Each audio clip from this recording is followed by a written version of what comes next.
Bismillahirrahmanirrahim. Assalamualaikum warahmatullahi wabarakatuh. Selamat siang kawan-kawan, bapak ibu, ayah bunda semuanya, dimanapun berada. Kembali lagi dengan saya Sabarudin, channel atau konten yang membahas atau bertemakan tentang kemerdekaan hati. Sedikit akan saya obrolkan, saya jelaskan atau sharingkan tentang poin yang kelima untuk menuju sebuah kemerdekaan hati. Seperti video yang sebelumnya sudah saya sampaikan bahwa syarat atau poin yang kelima untuk menuju kemerdekaan hati adalah hati yang bisa memaafkan.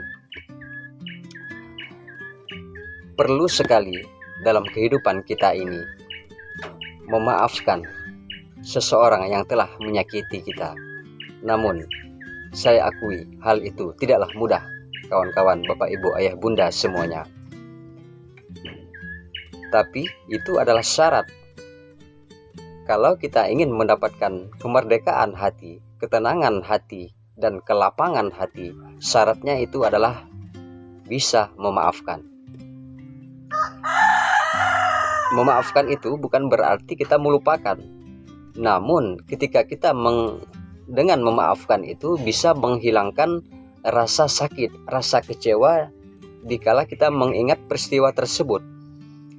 Misalkan begini, kalau kita teringat masalah itu, orang yang telah menyakiti kita, kalau kita sudah memaafkan, sudah ikhlas memaafkan, dikala kita teringat, rasanya itu tidak lagi menyakitkan, tidak lagi mengecewakan, tetapi sejatinya itu tak bisa dilupakan, cuman membuang rasanya, menghilangkan rasa sakitnya. Jika teringat peristiwa itu, udah kita tidak berpengaruh gitu. Ya udahlah gitu. Nah, itulah tadi poin makna dari memaafkan. Mengapa memaafkan ini sangatlah penting? Karena memaafkan adalah, dari salah satu buku yang saya baca ini, bahwa adalah salah satu mahkota sabar adalah sikap memaafkan. Nah, orang yang memberi maaf adalah orang yang kuat, kaya batin, dan berjiwa lapang, sehingga akan mendapatkan balasan dari Allah Subhanahu wa Ta'ala, seperti dalam firman-Nya dalam Quran surah Asy-Syu'ara ayat 43, yang artinya, tetapi orang yang bersabar dan memaafkan, sesungguhnya perbuatan yang demikian itu termasuk hal-hal yang diutamakan. Nah, dan di sini juga ada sebuah riwayat kisah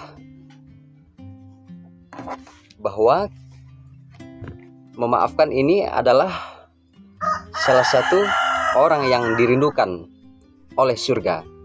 Jadi orang yang pemaaf, yang bisa memaafkan itu adalah salah satu orang yang dirindukan oleh surga.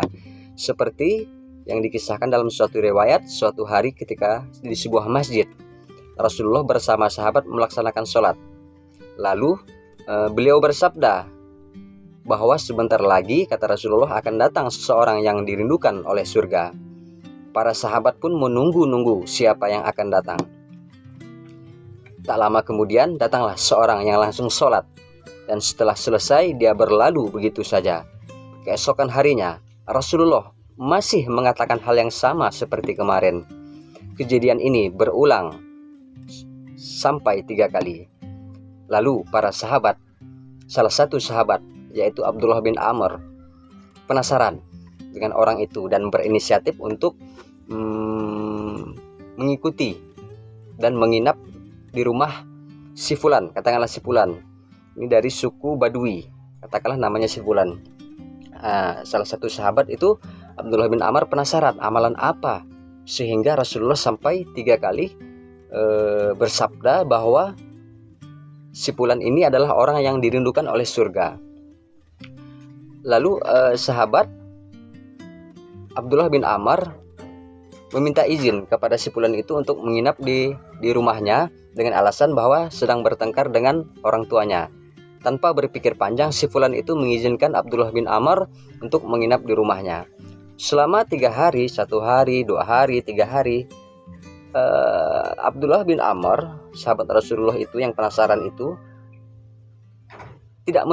nampaknya tidak menemukan amalan istimewa yang dilakukan oleh si Fulan itu.